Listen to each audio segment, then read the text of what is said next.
Hello everyone, welcome to my YouTube channel AWG Academy. How are you guys? I hope you all are good. तो students, मैं आज आपके सामने आई हूँ एक नया वीडियो लेकर।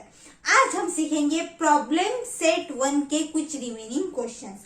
प्रॉब्लम सेट 1 के स्टार्टिंग के क्वेश्चंस मैंने सिखा दिए हैं। अगर जिस किसी ने भी वो वीडियो नहीं देखा है तो इस वीडियो के डिस्क्रिप्शन बॉक्स में उसकी लिंक दी गई है, आप वो वीडियो जाके जरूर देख लीजिए। तो फिर चलिए हम आज के सेशन को यहाँ पे स्टार्ट करते हैं। दोस्तों, यहाँ पे मैं ले रही हूँ क्वेश्चन नंबर 5। आज हम सीखेंगे क्वेश्चन नंबर 5। तो क्या है question number 5? Solve the following equations bye Cramer's method. हमें इक्वेशन सॉल्व करने हैं। कौन सी मेथड से? क्रैमर्स मेथड से। दोस्तों, ये प्रॉब्लम सेट है। इसके पहले ही हमने प्रैक्टिस सेट में क्रैमर्स मेथड से कैसे सॉल्व करते हैं ये देखा है। मैंने अच्छे से आपको समझा दिया है। अगर जिस किसी ने भी वो वीडियो नहीं देखा है तो वो जाके देख लीजिए, क्योंकि आपके लिए वो बहुत यूजफुल रहेगा। तो दोस्तों, चलिए फिर हम इस सेशन को अब स्टार्ट करेंगे। यहाँ पे मैंने एग्जाम्पल 1 दिया है। एग्जाम्पल 1 क्या है? 6x - 3y = -10। ये एक इक्वेशन है और दूसरा इक्वेशन है 3x + 5y - 8 = 0। तो ये दो इक्वेशन दिए गए हैं। जब हम क्रैमर्स मेथड से सॉल्व करते हैं तब हम क्या देखते हैं कि इक्वेशन ax + by = c के फॉर्म में है या नहीं। हम ऐसा देखते हैं। अगर उस फॉर्म में नहीं होगा तो हम उस फॉर्म में उसे लेके आते हैं। तो चलिए, पहला इक्वेशन तो हमें यहाँ पे दिया है ax by = c, है कि नहीं। ये सेकंड इक्वेशन है ax by और c भी यहीं पे है। तो हमें क्या करना पड़ता है? इक्वल टू के उस तरफ हमें c को भेजना पड़ता है। तो फिर चलिए मैं ऐसा लिखती हूँ। यहाँ पे ये इक्वेशन नंबर 1 है, एज इट इज हम लिखेंगे इक्वेशन नंबर 1। अब ये 3x + 5y - 8 = 0 है ना। तो हम क्या करेंगे? इस -8 को उस तरफ भेज देंगे इक्वल टू के साइन के। ओके दोस्तों, तो 3x + 5y = ये -8 है तो ये उस तरफ जाएगा तो +8 होगा और इसे हम देंगे इक्वेशन नंबर 2। तो ये हुआ हमारा इक्वेशन नंबर 2। ये हमारा फर्स्ट इक्वेशन और ये है हमारा सेकंड इक्वेशन। तो दोस्तों, अब हम यहाँ पे a1, b1, c1, a2, b2, c2 की वैल्यू निकालेंगे, जैसे हमने पहले प्रैक्टिस सेट सॉल्व करते वक्त निकाला था। आपको याद ही होगा हम सबको। तो चलिए यहाँ पे मैं लिखती हूँ a1 = a1 यानी ये इक्वेशन 1 का हम देखेंगे। a1 ये है 6 और b1 जो है ये कितना है? -3 और c1 है -10। ओके दोस्तों, यहाँ तक समझ में आया आपको। अब हम a2, ये सेकंड इक्वेशन है ना, तो इसके लिखेंगे a2 की वैल्यू है 3, b2 की वैल्यू है 5 एंड c2 की वैल्यू हमें मिलती है यहाँ पे 8। तो दोस्तों, हमने ऐसे करके a1, b1, c1, a2, b2, c2 की वैल्यू लिख ली है। अब हमें क्या करना पड़ता है? हमें यहाँ पे पहले d की वैल्यू निकालनी पड़ती है, फिर dx निकालना पड़ता है, फिर dy, और उसके बाद हमें x और y की वैल्यू हमें फाइंड करनी पड़ती है। तो दोस्तों, चलिए हम सबसे पहले यहाँ पे किसकी वैल्यू निकालेंगे? d की वैल्यू निकालेंगे। तो d मैंने आपको बताया था कि d हम कैसे लिखते हैं? a1 b1 a2 b2, है कि नहीं। हम ऐसे यहाँ पे लिखते हैं। जब हमें d की वैल्यू निकालनी पड़ती है तो हम ऐसे भी पढ़ सकते हैं a1 a2 b1 b2 या a1 b1 a2 b2। अब ये तो मैंने यहाँ पे लिख लिया है। ये d की वैल्यू निकालते वक्त ये है, ऐसा लिखना पड़ता है और यहाँ पे वैल्यू पुट करनी पड़ती है, उसके बाद हमें आंसर मिलता है। तो फिर चलिए यहाँ पे हम क्या करते हैं? वैल्यू पुट करते हैं। तो दोस्तों, यहाँ पे a1 की वैल्यू कितनी है? 6, तो 6 मैं यहाँ पे लिखती हूँ। b1 की वैल्यू -3, तो यहाँ पे -3। a2 की वैल्यू है 3, तो यहाँ पे 3 एंड b2 की वैल्यू है 5, तो यहाँ पे मैंने 5 लिखा है। तो दोस्तों, आइए अब हम इसकी वैल्यू निकालते हैं। कैसे निकालेंगे? हम क्या करते हैं? पहले इनका मल्टीप्लीकेशन करते हैं 6 × 5, 6 × 5 और बीच में कौन सा साइन देते हैं? हम माइनस का साइन, तो मैं यहाँ पे माइनस साइन देती हूँ और उसके बाद इन दोनों का मल्टीप्लीकेशन, यानी -3 है इसलिए मैं इसे ब्रैकेट में देती हूँ, इंटू ये 3 है तो 3 एज इट इज। तो दोस्तों यहाँ तक समझ में आया आपको। अभी 6 इंटू 5 कितना होता है 30, तो मैं यहाँ पे 30 लिखूंगी और ये माइनस में एज इट इज लिखती हूँ, ये वाला माइनस एज इट इज लिखूंगी और ब्रैकेट में इनका मल्टीप्लिकेशन कर दूंगी। 3 इंटू 3 9, माइनस साइन है तो minus sign as it is रहेगी। अब ये 30 मैंने लिखा है, माइनस इंटू माइनस प्लस और ये 9, माइनस इंटू माइनस प्लस। अभी 30 प्लस 9 कितना होता है 39, 30 प्लस 9 कितना होता है 39। तो दोस्तों हमने इस तरह से क्या किया, डी की वैल्यू यहाँ पे निकाली है ना इजी। तो चलिए अब हम dx और dy की भी वैल्यू निकालेंगे, उसके बाद x और y की। तो दोस्तों उसके पहले आप इसे क्या कर लीजिए, नोट कर लीजिए, हम इसके आगे अभी सॉल्व करेंगे। तो दोस्तों चलिए हम इसके आगे की वैल्यू यहाँ पे निकालते हैं। अब हम निकालेंगे dx की value, dx is equal to, dx की वैल्यू निकालते वक्त हम यहाँ पे क्या लिखते हैं c1 b1 c2 b2, ऐसा हम लिखते हैं। ये मैंने आपको ऑलरेडी बता दिया है, अगर जिस किसी ने भी वो वीडियो नहीं देखा है तो वीडियो आप जरूर देख लीजिए, आपको पता चल जाएगा कि कैसे हम इसे निकालेंगे।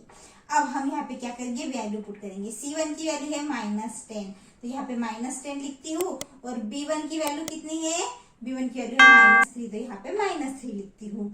और इसके बाद हम c2 की वैल्यू कितनी है 8, तो यहाँ पे 8 और b2 की वैल्यू कितनी है 5, तो यहाँ पे मैं 5 लिखती हूँ। इसके आगे हम यहाँ पे क्या करेंगे, सॉल्व करेंगे।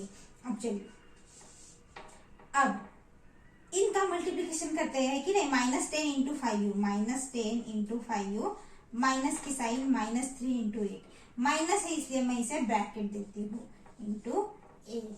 अब -10 इंटू 5 कितना होता है -50, तो -50 लिखा मैंने और माइनस इंटू माइनस प्लस होता है, तो ऑलरेडी मैं यहाँ पे लिख लेती हूँ प्लस। और 8 इंटू 3 24। अब दोस्तों अगर हम इसे ऑब्जर्व करेंगे तो एक नंबर निगेटिव है और एक नंबर पॉजिटिव है, ऐसे में हम क्या करते हैं, बड़े नंबर से छोटा नंबर हम माइनस कर देते हैं।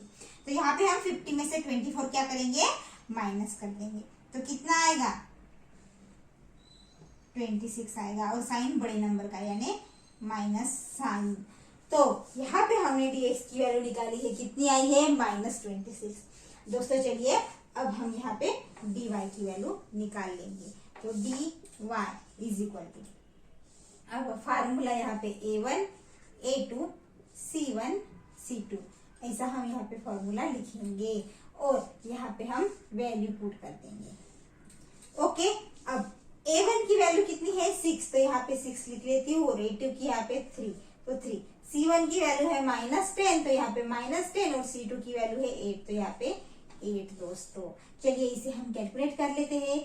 इनका मल्टीप्लीकेशन 6 इंटू 8, ये माइनस साइन देंगे और अभी ये -10 into 3, minus as it is रखेंगे, -10 इंटू 3, इसको ब्रैकेट में देंगे। ओके दोस्तों, अभी 6 इंटू 8 कितना होता है 48, 48 लिखा, minus into minus plus, 10 into 3 30, तो यहाँ पे 30 लिखा। चलिए अब हम इसका एडिशन कर देते हैं, कितना होता है 78, कितना होता है 78। तो दोस्तों इस तरह से हमने dy की भी वैल्यू निकाल ली है, dx की वैल्यू निकाल ली है और dy की भी वैल्यू हमने यहाँ पे निकाल ली है।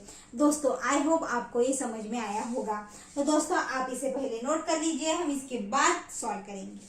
तो दोस्तों अब हम निकालेंगे x और y की वैल्यू। तो मैं यहाँ पे लिखती हूँ बाय क्रेमर्स रूल,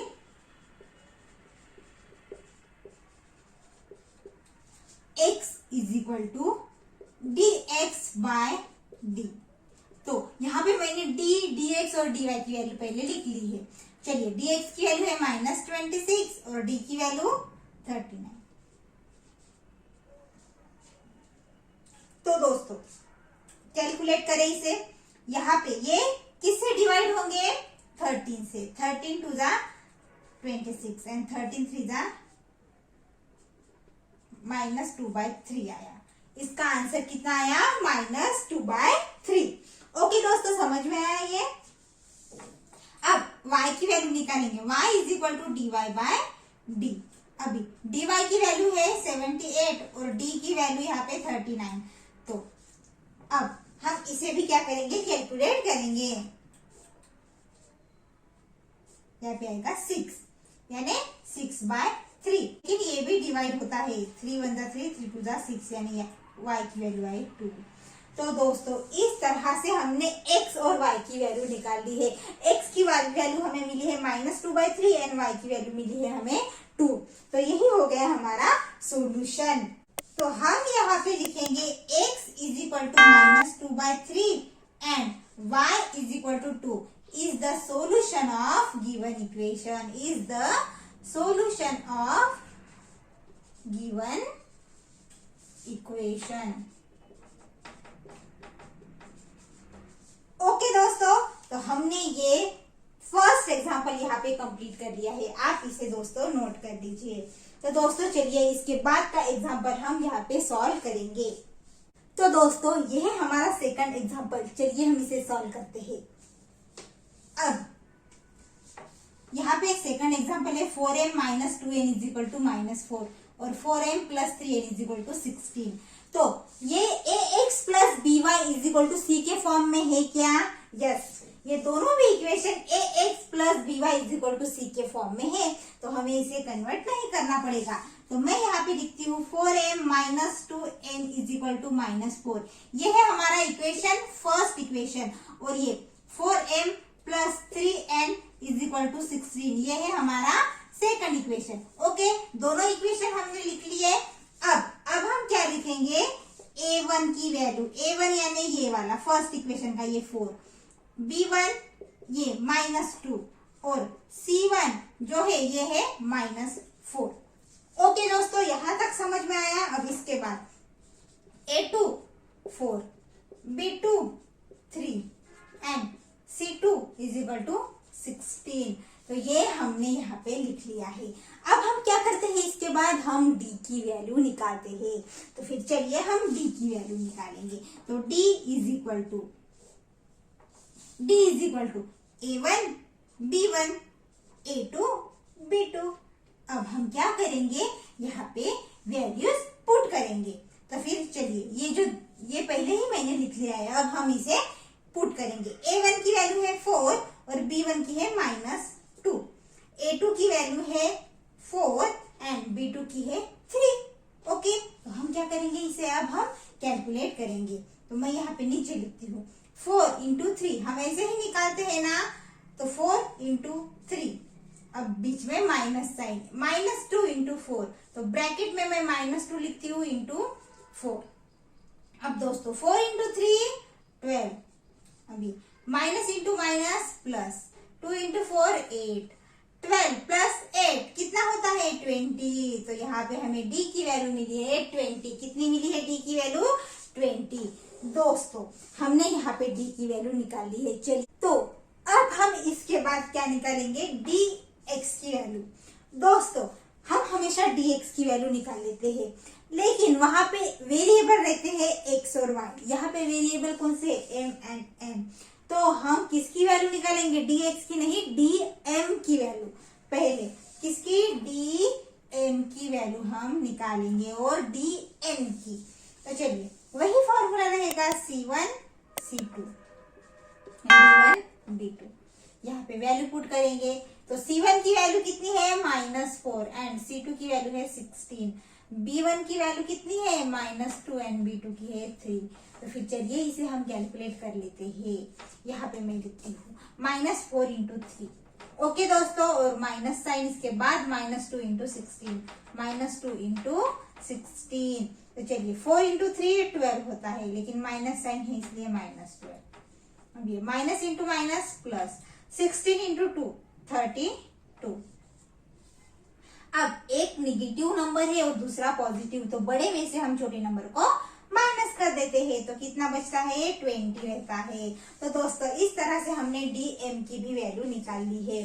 तो फिर चलिए इसके बाद हम dn की वैल्यू निकालेंगे और उसके बाद m एंड n की वैल्यू हम निकाल लेते हैं। बट दोस्तों अगर आप इसे नोट करना चाहते हैं तो आप इसे नोट कर लीजिए। दोस्तों अब हम निकालेंगे dn की वैल्यू। तो dn इज इक्वल टू यहाँ पे a1 c1 a2 c2। अब हम यहाँ पे वैल्यूज पुट करेंगे। तो चलिए a1 की जगह पे हम लिखेंगे 4, a2 की जगह पे 4, c1 की जगह पे -4 एंड c2 की जगह पे 16। अब हम इसे कैलकुलेट करेंगे। चलिए 4 इंटू 16 -4 इंटू 4। ओके, तो कितना आएगा 64। ओके दोस्तों, और ये माइनस इंटू माइनस प्लस और 4 इंटू 4 16। तो चलिए इन दोनों की हम एडिशन कर लेते हैं। तो कितना होता है 80, कितना होता है 80। तो दोस्तों इस तरह से हमने dn की वैल्यू भी निकाली है। dn की वैल्यू हमने निकाल ली है। अब हम निकालेंगे m और n की वैल्यू। हमारे वेरिएबल क्या है n है ना, तो उसकी वैल्यू हम निकालेंगे। मैं यहाँ पे लिखती हूँ बाय क्रेमर्स रूल।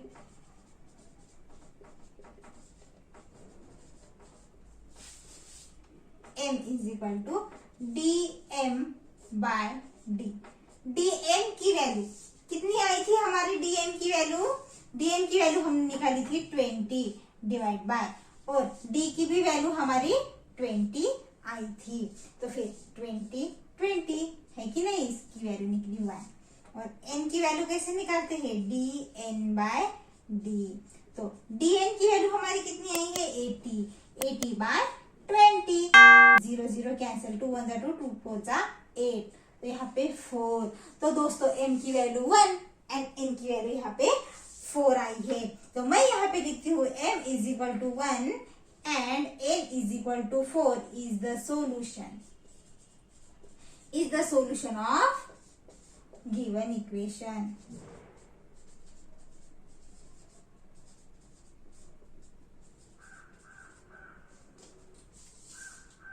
तो दोस्तों इस तरह से हमने ये एग्जाम्पल भी कंप्लीट कर लिया है। तो आपको आई होप आपको ये समझा होगा। दोस्तों अगर आप इसे नोट करना चाहते हैं तो नोट कर लीजिए, हम इसके बाद का एग्जाम्पल सॉल्व करेंगे। दोस्तों ये है हमारा नेक्स्ट एग्जाम्पल, थर्ड एग्जाम्पल। तो चलिए इसे भी सॉल्व करते हैं। यहाँ पे दो इक्वेशन है, ax plus by is equal to c के फॉर्म में ही है। हम इसे लिख लेते हैं। यहाँ पे इक्वेशन 1 और 2, 3x minus 2y is equal to 5/2। ये है हमारा फर्स्ट इक्वेशन।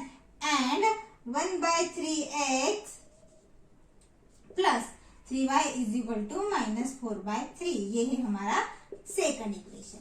ओके दोस्तों, अब हम क्या करते हैं, a1 a2 की वैल्यू जो है वो हम लिख लेते हैं। तो a1 की वैल्यू यहाँ पे ये कंसीडर करेंगे इक्वेशन। तो ये 3, b1 की वैल्यू ये -2 एंड c1 की वैल्यू 5/2। उसके बाद a2 की वैल्यू है 1/3, b2 की वैल्यू है 3 एंड c2 की वैल्यू है -4/3। ओके दोस्तों, तो चलिए हमने तो ये वैल्यू लिख ली है। अब हम क्या करेंगे, पहले d की वैल्यू निकाल लेंगे। तो d is equal to a1 b1 into b2। Okay दोस्तों, तो चलिए इसे निकाल लेते हैं। अब a1 की वैल्यू कितनी है 3, b1 की -2, a2 की वैल्यू है 1/3 एंड b2 की है 3। अब इन दोनों का मल्टीप्लीकेशन है कि नहीं, 3 इंटू 3 माइनस साइन। अब इन दोनों का मल्टीप्लीकेशन -2 इंटू 1/3। अब 3 into 3 9, minus into minus plus, 2 1 2 और ये 3 नीचे। अब हम इसे कैलकुलेट कैसे करेंगे? तो 9 के डिनोमिनेटर में कुछ भी नहीं है मतलब वो 1 है, कुछ भी नहीं है मतलब क्या है 1 है। तो हम पहले इन दोनों का मल्टीप्लीकेशन करेंगे। क्या करेंगे, इन दोनों का मल्टीप्लीकेशन, 3 इंटू 1 3। अब इनका क्रॉस मल्टीप्लीकेशन करेंगे। क्या करेंगे, इनका क्रॉस मल्टीप्लीकेशन, 9 इंटू 3 प्लस की साइन है तो प्लस, 1 इंटू 2 और यहाँ पे लिखेंगे 9 into 3 27 plus 2 into 1 2 divide by 3। अब 27 प्लस 2 29 होता है और ये डिवाइड में 3। तो हमने यहाँ पे डी की वैल्यू निकाली है, कितनी आई है 29 डिवाइड बाई 3। दोस्तों आपको समझ में आई है मैंने कैसे किया? एक बार मैं यहाँ पे फिर से बताती हूँ। देखिए इसके डिनोमिनेटर में कुछ भी नहीं था, मतलब 1 था। अब हम क्या करते हैं इस कंडीशन में, इन दोनों का पहले मल्टीप्लीकेशन करते हैं। 3 इंटू 1 3, तो नीचे लिख लेते हैं और उसके बाद इनका क्रॉस मल्टीप्लीकेशन करते हैं, है कि नहीं। 9 इंटू 3 प्लस साइन है तो प्लस 2 इंटू 1, और ये यहाँ पे लिख लेते हैं। तो दोस्तों अगर आप इसे नोट करना चाहते हैं तो नोट कीजिए, हम इसके आगे अब सॉल्व करेंगे। दोस्तों आइए पहले dx की वैल्यू निकाल लेंगे। dx इज इक्वल टू, यहाँ पे x वेरिएबल है ना, x और y, तो dx is equal to c1 यहाँ पे c2 b1 b2 वैल्यू निकाल लेंगे। अब c1 की वैल्यू कितनी है 5/2 और b1 की वैल्यू है -2, c2 की वैल्यू है -4/3 एंड b2 की वैल्यू यहाँ पे है 3। तो चलिए इसे कैलकुलेट करेंगे, नीचे कैलकुलेट करती हूँ मैं। ये 5/2 इंटू 3 माइनस साइन देंगे और ये -2 इंटू -4/3। ओके, अब ये कितना आएगा 5 इंटू 3 15/2। ये माइनस में एज इट इज रहने देती हूँ, ये माइनस एज इट इज मैंने यहाँ पे लिखा। अब ये माइनस इंटू माइनस, ये माइनस इंटू माइनस प्लस होता है, तो फिर कितना होता है minus into minus plus. 2 into 4 8 और ये डिवाइड बाय 3। तो ये प्लस साइन हम लिखेंगे या नहीं लिखेंगे तो भी चलेगा, यानी 15 डिवाइड बाय 2 माइनस 8/3। तो दोस्तों हम इसे कैसे निकालते हैं, हम इसे कैसे निकालेंगे, चलिए मैं आपको बताती हूँ। इन दोनों का मल्टीप्लीकेशन करेंगे, 3 इंटू 2 6 और इनका cross multiplication 15 into 3 minus 8 into 2, है कि नहीं। अब 15 इंटू 3 45 और 8 इंटू 2 16 डिवाइड बाय 6। अभी 45 माइनस हम क्या करेंगे 16, कितना आएगा 29 और ये 6 डिवाइड में, तो ये आया 29/6। हमने dx की वैल्यू निकाली है 29/6। तो दोस्तों ये तो dx की वैल्यू हो गई। चलिए इसके बाद का हम dy की वैल्यू निकाल लेते हैं, आप इसे पहले नोट कर लीजिए। तो दोस्तों आइए अब हम dy की वैल्यू निकाल लेते हैं। dy is equal a1 a2 c1 c2, यहाँ पे अब हम वैल्यूज पुट करेंगे। a1 की वैल्यू है 3, a2 की वैल्यू है 1/3, c1 की वैल्यू है 5/2 एंड c2 की वैल्यू है -4/3। चलिए इसे सॉल्व करेंगे। अब इनका मल्टीप्लीकेशन करेंगे, 3 into -4/3, okay, minus sign 5/2 into 1/3। चलिए इसे कैलकुलेट करते हैं। 3 और 3 कैंसिल ही हो जाता है, तो ये रहता है -4। अभी माइनस, अब ये इनका मल्टीप्लीकेशन 5 इंटू 1 5, 2 इंटू 3 6। दोस्तों अब हम इसे सॉल्व करेंगे। यहाँ पे डिनोमिनेटर में कुछ भी नहीं है, मतलब 1 है।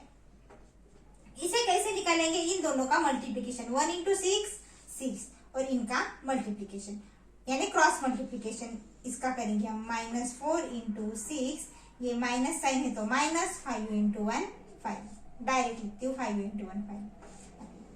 24 आता है इनका मल्टीप्लीकेशन, कितना आता है 24, ये माइनस है इसलिए -24 -5 डिवाइड बाय 6।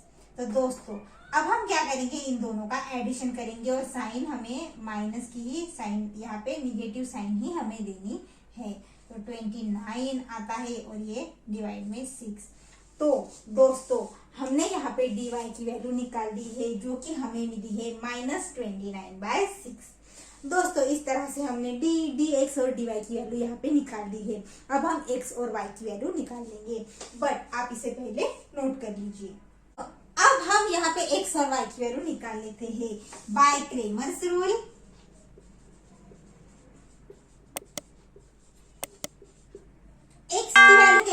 निकालते हैं, dx बाय d करते हैं।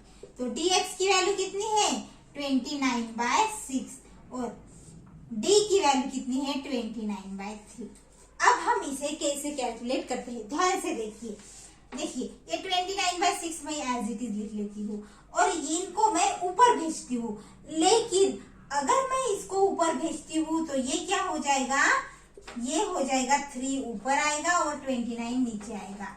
जब कोई भी डिवाइड में रहता है और हमें इसे न्यूमरेटर में हमें भेजना पड़ता है तो हम क्या करते हैं, इनका इनवर्स कर देते हैं। यानी ये 3 नीचे है तो ये ऊपर, 29 ऊपर है तो नीचे।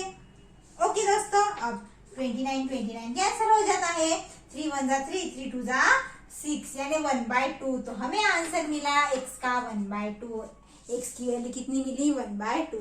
तो चलिए हम y की भी वैल्यू निकाल लेते हैं। y is equal to dy/d। अब dy कितना है -29/6 है और डिवाइड d कितना है 29/3। तो चलिए इसे भी हम वैसे ही लिखेंगे, -29/6 इंटू 3/29। ओके दोस्तों, ये 29 गया। 3 1 जा 3, 3 2 जा 6, 1/2 यहीं पे आंसर, यहाँ पे भी 1/2 आंसर आए, लेकिन ये माइनस साइन है तो -1/2 इसका आंसर होगा। कौन सा, -1/2। तो दोस्तों हमने यहाँ पे x और y की वैल्यू निकाल ली है। तो चलिए अब मैं यहाँ पे लिखती हूँ x is equal to 1/2 and y is equal to -1/2 is the solution of given equations।